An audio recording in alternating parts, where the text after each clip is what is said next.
Assalamualaikum warahmatullahi wabarakatuh. Kembali lagi bersama channel Obor Malam. Kali ini saya akan membawakan sebuah kisah dari rekan kami ketika dia sedang berada di rumah kakeknya di daerah Kuningan, tepatnya di desa Jagara. Gimana kisahnya? Simak videonya dengan sampai selesai. Dan jangan lupa klik juga tombol subscribe-nya. Oke, lanjut ke ceritanya. Namaku Atang. Aku anak tunggal dari kedua orang tuaku. Orang tuaku asli Kuningan. Namun ketika aku kelas 6 SD, ayah dan ibu memutuskan untuk merantau ke daerah Bekasi. Karena kebetulan ayah dipindahkan kerja ke sana. Ditambah ibu juga ingin membuka usaha di sana. Otomatis kami sekeluarga pindah ke sana. Di Kuningan masih ada kakek dan nenek tinggal di sana. Namun kami hanya mengunjunginya setahun sekali, tepatnya ketika hari raya. Kebetulan saat ini saya mau libur sekolah. Saya ingin menghabiskan waktu liburan sekolah ini di tempat kakek. Jadi saya langsung hubungi kakek. Kakek begitu senang bahwa saya akan menghabiskan waktu liburan saya di sana. Ayah dan ibu juga mengizinkan aku liburan di rumah kakek daripada menghabiskan waktu di sini, mendingan di sana. Banyak hal yang bermanfaat di sana, pikir orang tuaku. Singkat cerita, besoknya saya pun berangkat ke rumah kakek. Perjalanan yang ditempuh lumayan jauh. Namun sore hari akhirnya saya sampai di rumah kakek. Kakek dan nenek sangat senang menyambut kedatanganku. Aku juga kebetulan memang sangat rindu dan ingin bertemu dengan kakek dan nenek. Terakhir saya bertemu dengan kakek, nenek dan kakek sekitar 7 bulan yang lalu. Tepatnya ketika hari raya. Aku pun sangat menikmati situasi di desa kakek. Di sana sangat indah. Nampak sebuah bendungan yang sangat besar terlihat. Ditambah bukit-bukit yang mengelilingi bendungan tersebut. Sangat memanjakan mata. Bukit-bukit itu seolah saling memeluk. Bendungan ini dari segala sisi terlihat sangat hijau karena memang dikelilingi oleh perbukitan. Udaranya yang sejuk, alam yang masih asri, dan jauh dari hiruk-pikuk kota, membuat aku sangat terpukau dan sangat nyaman dengan apa yang kulihat di sini. Menurut kakek, di balik keindahan bendungan ini, banyak menyimpan berbagai misteri, termasuk asal-usul pembuatannya. Konon berdasarkan cerita sesepuh, pembuatan bendungan ini menenggelamkan berbagai situs keramat, hingga selalu ada cerita mistik yang meliputi tempat ini. Terkadang ada pengunjung yang tiba-tiba kerasukan. Hal ini terjadi karena pengunjung yang bersangkutan tidak menjaga sikap dan perilaku saat di sekitar area Waduk Dharma. Aku terus menyimak cerita kakek. Namun dalam hatiku, aku tak terlalu percaya dengan hal-hal mistik seperti itu. Maklum, mungkin aku lama di kota, jauh dengan hal-hal seperti itu. Namun, aku tetap mendengarkan cerita kakek. Besok paginya, aku berkeliling untuk melihat sekitar. Aku benar-benar terpukau. Wih, indah bener ya. Di kota mana ada yang kayak gini, pikirku saat itu. Aku pun menghabiskan waktu berkeliling melihat di pinggiran bendungan. Sampai sore pun tiba. Kek, kalau mancing di bendungan boleh nggak? Boleh, tapi jangan sampai malam, bahaya. Kalau bisa siang aja, ucap kakekku. Tapi bukannya malam enak adem kek? Kalau bisa jangan. Kalau mau mancing di pinggiran aja. Kalau enggak, yang deket-deket warung sana atau pas banyak orang yang mancing. Jangan nyari tempat yang sepi kalau mancing ya. Baik kek. Selepas adzan Isya, tepatnya pukul 8, saya meminjam pancingan yang biasa dipakai oleh kakekku. Aku pun setelah izin ke kakek dan nenek berangkat untuk memancing. Ingat ya, jangan malam-malam, jam 10 udah pulang. Kamu kan niatnya hiburan, ya? Siap kek, nyantai aja. Udah, hati-hati. Aku pun berlalu. Aku melihat di ujung sana memang banyak orang yang memancing. Aku pun ikut nimbrung di situ untuk memancing. Namun ternyata setelah beberapa lama aku memancing, tak ada satu ekor pun ikan yang mau memakan umpan pancingan. Aku pun sempat kesal. Tempatnya jelek kali ya. Tapi kok yang lain dapat ikan? Aku lalu memutuskan untuk berpindah tempat. Aku lihat ada di sebelah barat area yang sepertinya enak buat digunakan untuk memancing. Namun di situ sepi, tak ada orang satupun. Aku lalu berlalu meninggalkan pemancing yang lain dan pergi menuju tempat tersebut. Aku lihat tadi, suasananya cukup sejuk. Semilir angin tambah menyejukkan badan. Tambah udaranya benar-benar segar. Aku lalu melemparkan kail pancingku, berharap mendapat ikan yang besar. Tak berapa lama, ternyata kail pancingku dimakan oleh ikan. Aku pun sangat senang. Begitu kutarik, ternyata aku mendapat salah satu ikan. Aku pun senang bukan main. Karena ketika aku pindah ke sini, aku langsung dapat ikan. Bener tuh kan feelingku. Pindah ke sini dapat ikan. Di sana ngumpul nggak dapat. Aku pun lalu melempar lagi pail pancingku. Tak berapa lama, ikannya pun umpan pancingku langsung dimakan oleh ikan kembali. Di situ aku benar-benar sangat senang. Ini pulang pasti dapat ikan banyak. Kakek pasti senang nih, pikirku waktu itu. Kira-kira sejam setengah aku memancing di tempat itu. Aku benar-benar lupa waktu. Aku menengok ke kerumunan bapak-bapak tadi. Ternyata cuma sisa 3 orang. Ketika aku sedang asik memancing, aku melihat seperti ada orang yang sedang berenang di tengah danau. Aku coba memfokuskan mataku.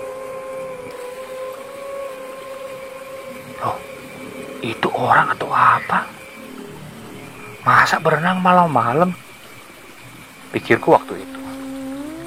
Aku meyakinkan kembali mataku. Dan ternyata benar. aku melihat seperti sosok laki-laki sedang berenang di tengah danau. Aku lalu berteriak, "Mang, Kang, hati-hati, nanti tenggelam," teriakku dari pinggir. Namun sepertinya orang tersebut tak menghiraukan teriakan. Apa nggak kedengeran kali ya? Aku pun mengambil sebuah batu lalu melemparnya, bermaksud supaya orang itu memfokuskan kepadaku lalu bisa mendengar teriakanku. Namun ketika ku lempar batu itu, ternyata sosok itu langsung menghilang. Di situ aku langsung kaget. Aku langsung berdiri untuk memastikan. Loh, kok nggak ada? Aku langsung mulai merasakan bulu kuduku langsung berdiri. Rasa ketakutan mulai menyerang diriku. Aku cepat-cepat membereskan air pancing. Tak lupa aku juga membawa ikan tangkapan. Aku lalu mendekati 3 orang pemancing di mana tempat pertamaku memancing. Mang. Kenapa, A? Itu tadi saya lihat ada orang yang berenang di tengah. Orang? Mana? Gak ada. Iya, tadi saya lempar pakai batu, A. Kan saya teriak-teriak, itu orangnya cuek aja, Mang. Terus? Ya maksudnya saya lempar pakai batu, biar orangnya itu fokus dan bisa ngedengerin teriakan saya. Pas saya lempar, langsung gak ada. Halusinasi kali. Udah, mending pulang aja. Jangan dilanjutin mancingnya, ujar 3 orang tersebut. Aku lalu memutuskan untuk pergi ke rumah kakek. Sesampainya di rumah kakek sempat memarahiku karena aku lupa waktu. Aku lalu menceritakan kejadian tersebut ke kakek. Kakek agak kaget mendengar ceritaku. Terus, orang itu kemana, Nak? Gak tahu, Kek. Aku pas nengok lagi mucuk-mucuk mata, sosok itu udah gak ada. Tapi pas pertama aku melihat, aku pastiin, Kek. Aku udah mucuk-mucuk mata, takutnya salah lihat. Tapi bener. Tapi masa sih, Kek, ada orang yang berenang malam-malam di tengah lagi? Kataku tenggelam apa? Kakek diam sejenak. Udah, kamu sebelum tidur cuci kaki, tangan, langsung tidur ya, jangan keluar lagi. Baik, Kek. Aku pun menuruti saran kakek. Ketika aku sedang terlelap tidur, aku mendengar jendela kayu itu seperti diketuk-ketuk.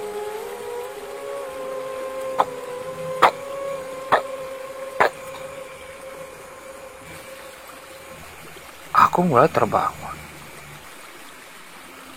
Suara apaan sih? Pikirku waktu itu. Suara itu cepat berhenti. Wah, angin kali. Namun ketika aku mendengarkan kembali, ternyata suara itu terdengar kembali.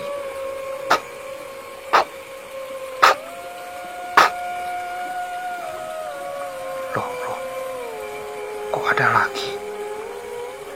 Tak berapa lama dari situ, terdengarlah dari balik jendela, seperti ada orang yang berbicara.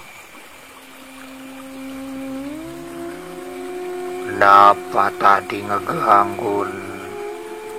Kenapa tadi ngelempar batu? Saya lagi asik berenang. Ayo sini, temenin. Ayo.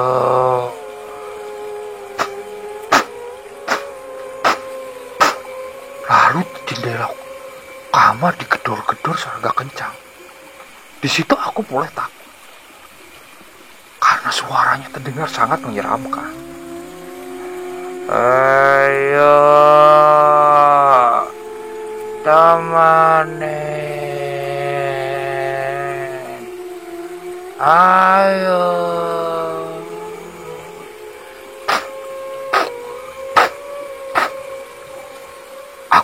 Aku pun sangat ketakutan. Aku lalu turun, berlari ke kamar kakek. Kek, kek, kek, kek, kek. Kakekku langsung keluar. Apa nak? Itu kek, jendela ada yang gedor-gedor.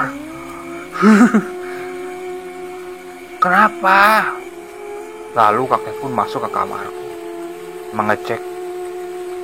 Ternyata tak ada siapapun. Salah dengar kali. Gak mau tidur sendirian kek. Ya udah, sini, kakek temenin aja di kamar ya. Ya udah, aku pun ditemani oleh kakekku tidur di kamar tersebut. Kira-kira setengah jam setelah aku mulai tertidur kembali, terdengar lagi suara gedokan di jendela kamar tersebut.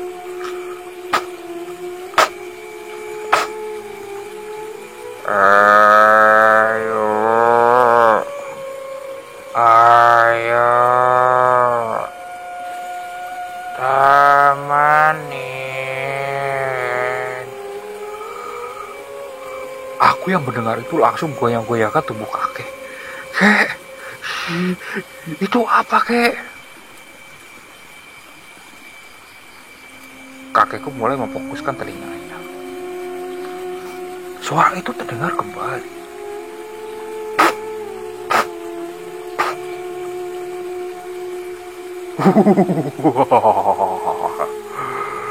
Ayo, ikut temenin aku. Di sana dingin. Ayo. Kakekku langsung terperanjat mendengar sosok tersebut berbicara. Jangan ganggu cucuku. Pergi. Pergi. Ujar kakekku. Lalu kakekku berlari ke dapur mengambil garam yang sudah dicampurkan dengan air. Lalu kakek menyiram jendela, menciprat-cipratkan air garam tersebut ke jendela. Lalu sosok tersebut seperti tertawa, namun tawanya seperti menjauh.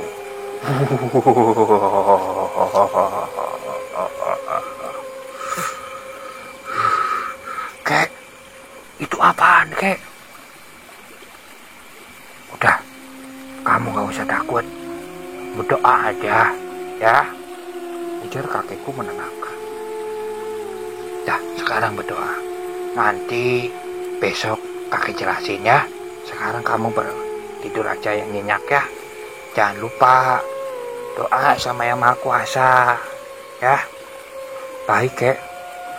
Aku pun tertidur sambil ditemani oleh kakek yang masih terjaga. Aku pun agak lega. Ternyata gangguan dari sosok tersebut sudah hilang. Pagi pun menjelang. Setelah sarapan, aku sempat bertanya ke kakek perihal kejadian tadi malam. Kek, itu sebenarnya apa? Kakek mau nanya, kamu semalam mancing di mana? Kamu pindah tempat ya mancingnya? Aku menundukkan karena tak mengikuti nasihat kakek. Aku lalu menunjuk di mana tempat aku memancing. Kakek Kakek menghela napas. Nih, perlu kamu tahu, kenapa di situ nggak pernah ada yang mancing. Beberapa tahun yang lalu, ada perahu, ada laki-laki yang sedang naik perahu. Mendadak perahunya terbalik, dan laki-laki tersebut gak ditemuin lagi di situ. Semenjak kematian laki-laki itu, beberapa orang sempat melihat penampakan. Kadang ada yang mendekati orang yang sedang memancing malam hari. Macam-macam. Cuman kita harus tetap jaga etika. Kamu sadar nggak apa yang kamu lakukan? Iya kek, aku salah. Ketika aku melihat sosok tersebut, aku malah melemparnya pakai batu. Aku maksudnya baik kek. Takutnya kan itu orang. Aku juga nggak tahu kalau itu adalah makhluk yang tak kasat mata. Ya udah, sekarang jadiin pelajaran. Kedepannya jangan kayak gitu lagi ya. Baik kek. Aku pun mengikuti saran kakek dan nasihat kakek selama liburan di sana.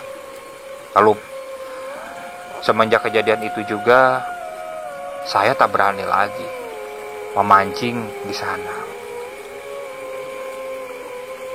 Kalaupun saya memancing, saya selalu ditemani oleh kakek, karena kakek khawatir ada sesuatu yang tidak terjadi lagi kepada aku. Oke, sekian untuk cerita kali ini. Saya mohon maaf apabila pembawaannya kurang nyaman. Kritik dan sarannya silakan kalian bisa cantumkan di kolom komentar. Oke, assalamualaikum warahmatullahi wabarakatuh.